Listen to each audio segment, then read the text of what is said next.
Halo semuanya, senang ketemu dengan kamu lagi. Saat ini saya mau ngebahas tentang Perth adalah di mana kota yang dulunya saya pernah tinggali ya 9 tahun yang lalu. Dan sekitar 2 hari yang lalu saya baru nyampe ke Sydney, baru dari Perth. Jadi mumpung ingatan saya masih fresh mengenai Perth, saya akan bahas apa saja plus dan minus hal-hal yang menurut saya oke dan menurut saya nggak oke. Keep watching. Gambaran singkat ya, kalau saya pernah tinggal di Perth ya, sebagaimana yang saya mention 9 tahun yang lalu. Saya mendapatkan visa work and holiday di tahun 2015, long time ago ya. Ketika 2015 saya culture shock gitu ya. Pertama kali kesan saya terhadap Perth adalah kok bandaranya kecil, kok di hari Minggu ya, terutama kalau di Indonesia kan hari Sabtu, hari Minggu gitu kan harinya keluarga kan. Tapi kalau di Australia saya culture shock ya, secara umum di Australia itu hari Jumat, hari Sabtu biasanya orang going out.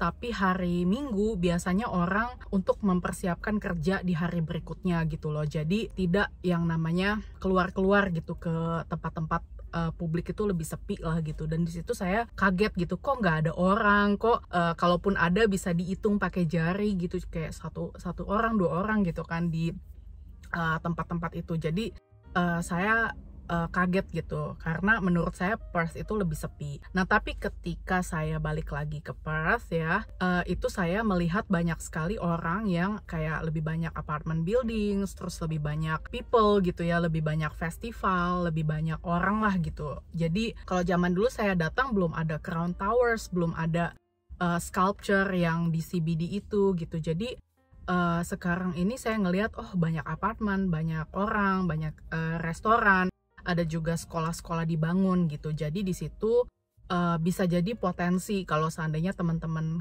kepingin pindah ke Perth, ada potensi kotanya bisa oke untuk secara growing lah gitu ibaratnya gitu. Jadi nggak terlalu hopeless gitu. Bukan hopeless sih, nggak terlalu sedih lah gitu, tapi ini oke lah gitu dengan melihat perkembangannya. Plusnya adalah kesempatan ya, karena kota growing kan pasti ada kesempatan kerja, kesempatan visa gitu ya, kesempatan jodoh mungkin ya, kita nggak tahu. Jadi itu dari plusnya. Dari minusnya, setelah saya jadi au pair kan saya kerja hospitality di hotel. Nah tapi saya juga melihat di sekitaran saya itu banyak orang yang nganggur, karena Perth itu kotanya atau Western Australia, salah satu ekonomi terbesar adalah dari mining, dari coal gitu ya, dari batu bara gitu. Jadi kalau seandainya mining lagi sepi gitu ya, industrinya cukup fluktuatif lah gitu. Jadi kadang-kadang ada krisis, kadang-kadang oke gitu ya. Oil and gas juga di situ ada gitu.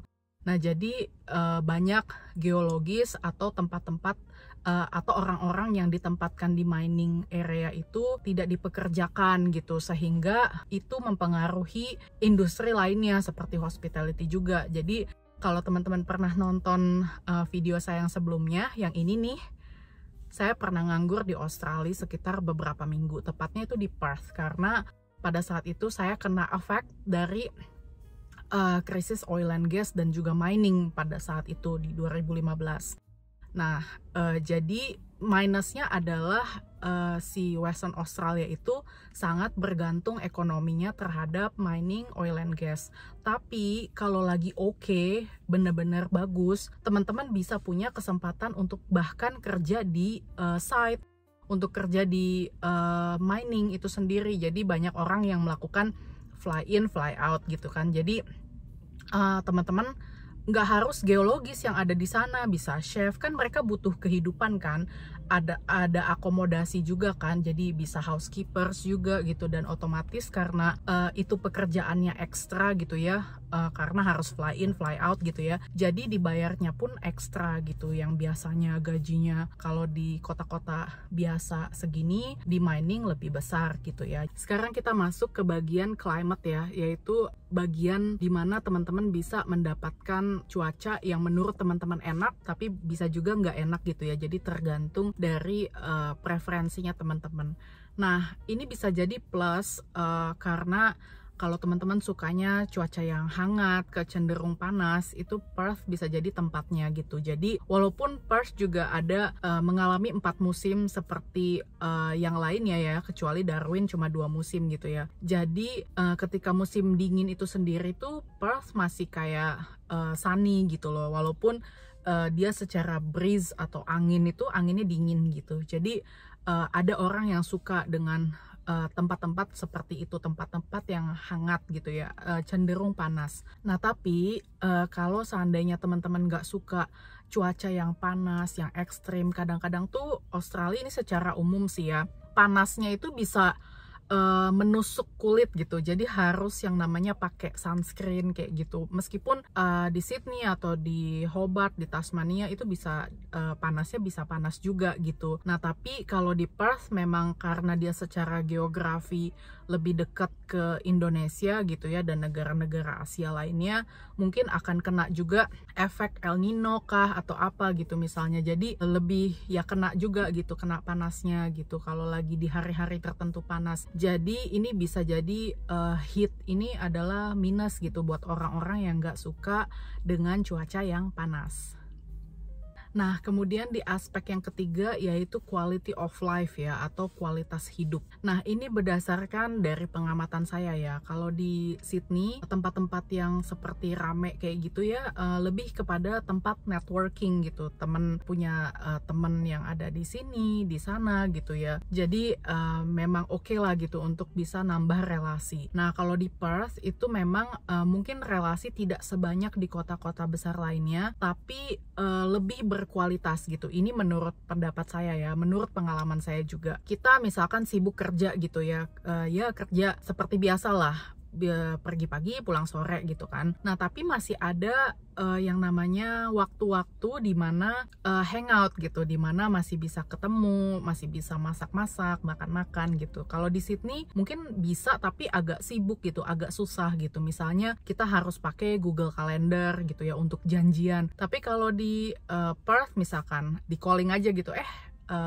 bisa nggak gitu, terus sudah langsung bisa gitu. Nah of course ini tergantung temennya juga ya, tergantung orangnya gitu. Jadi kalau pengalaman saya itu seperti itu. Nah lagi di Perth itu dia emang oke banget sih buat yang namanya jogging ya, quality of life-nya tuh sangat oke ya. Namanya pantai itu banyak sekali gitu ya, daerah-daerah yang kayak Cottesloe atau misalkan banyak lah gitu ya, daerah-daerah water park kayak gitu, kayak Swan River gitu ya. Jadi bisa menikmati suasana atau ya sembari ya cuma kayak duduk-duduk atau misalkan gimana gitu ya, jalan atau jogging, dan suasana alamnya juga cantik gitu. Kalau di Sydney mau ke pantai itu biasanya bless gitu ya, rame. Kalau misalkan lagi misalnya summer gitu ya, kita susah bahkan dapat spot, dapat parkiran gitu. Tapi kalau di Perth karena along the way itu bisa pantai, jadi kita bisa pilih mau ke sini atau mau ke sana gitu bisa. Jadi quality of life tuh lebih enak. Itu kalau plusnya ya. Nah kalau minusnya, transportasi tuh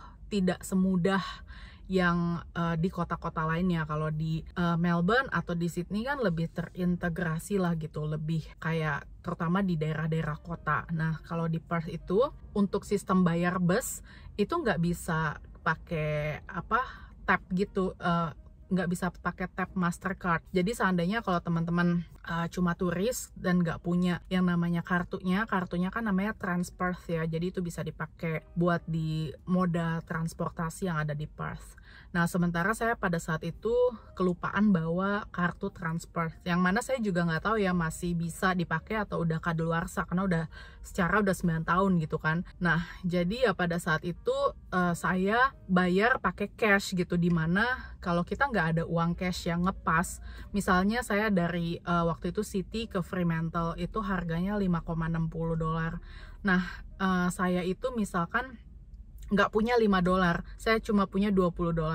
Nah itu nggak ada kembalian, nggak bakalan dibalikin kembalian $15-nya misalkan sama si supir busnya, karena kan mereka ya bukan connect dong, maksudnya punya semua uang receh gitu. Jadi ya akan masuk ke box itu sih yang lebih complicated gitu ya. Kadang-kadang bus juga nggak beroperasi, kadang-kadang juga muternya jauh lama, dan itu klasik lah gitu ya. persoalan transportasi. Dan saya lihat tuh Perth itu kotanya mungkin most likely kayak US gitu, yang nggak terlalu friendly dengan pedestrian, yang banyak orang tuh nyetir kemana-mana naik mobil. Berdasarkan pengalaman teman-teman saya yang saya kenal tuh ya pasti mereka ada mobil sendiri gitu, jarang mereka naik kereta atau naik mobil, maksudnya mobil umum gitu ya, bus gitu maksudnya. Jadi lebih punya kendaraan sendiri, itu sih kalau menurut saya. Poin yang selanjutnya yaitu dari minus ya, lebih kayak feeling isolated. Jadi kayak karena di Perth itu tidak sebanyak orang yang ada di Sydney, kadang-kadang tuh ngerasa isolated ya, ngerasa kayak kesepian, loneliness. Ini sebenarnya adalah hal-hal yang cukup wajar ditemukan ketika teman-teman pindah ke luar negeri atau ke tempat-tempat yang baru gitu. Jadi memang kunciannya adalah ya menjalin relasi, cari teman gitu yang sekiranya bisa dipercaya. Nah, kemudian yang plusnya lagi ya, ini lebih yang kayak posisinya geographically Perth itu dekat sama kota-kota yang ada di Southeast Asia, terutama Indonesia gitu ya. Jadi kalau teman-teman mau ke Bali misalkan cuma 3 jam gitu kan, dan of course tiket-tiket lebih murah daripada kalau teman-teman tinggalnya di jauh-jauh di Tasmania atau di Sydney atau di Melbourne gitu kan. Dia lebih lama lah gitu, lebih sekitar 6 atau 7 jam tergantung di mana teman-teman tinggal. Tapi kalau Perth cuma 3 jam itu udah ke Bali gitu, dan ke Jakarta mungkin sekitar 4 jam, something like that lah, 4 atau 5 jam dari Perth. Jadi of course karena durasinya pendek juga harganya lebih murah dan direct flight lagi kayak gitu kan. Nah jadi seperti itu sih. Sekarang kita masuk ke poin terakhir ya, yaitu minusnya lagi mengenai safety. Nah, kalau di Perth itu secara umum karena dia masih Australia, jadi safety itu masih oke lah gitu di Perth. Nah, tapi Perth itu kan ada banyak suburb ya, seperti Sydney, Melbourne juga kan ada banyak tempat gitu. Ada tempat-tempat yang aman, tapi ada juga tempat-tempat yang tidak aman. Jadi ini sekedar cerita aja sih, saya ada temen yang kecurian mobil misalkan di Perth. Dan itu kan kayak, wah gila, ini kan bukan, maksudnya masih Australia gitu, bukan Indonesia, dimana bisa juga kecurian kendaraan seperti itu. Segitu aja informasinya yang mana bisa membantu teman-teman untuk jadi bahan pertimbangan kalau seandainya teman-teman kepingin consider Perth sebagai tempat pindah atau tempat tinggal atau tempat kuliahnya teman-teman. Nah, teman-teman bisa follow saya di Instagram di @nura.lami. Oke deh, see you in another videos. Bye for now.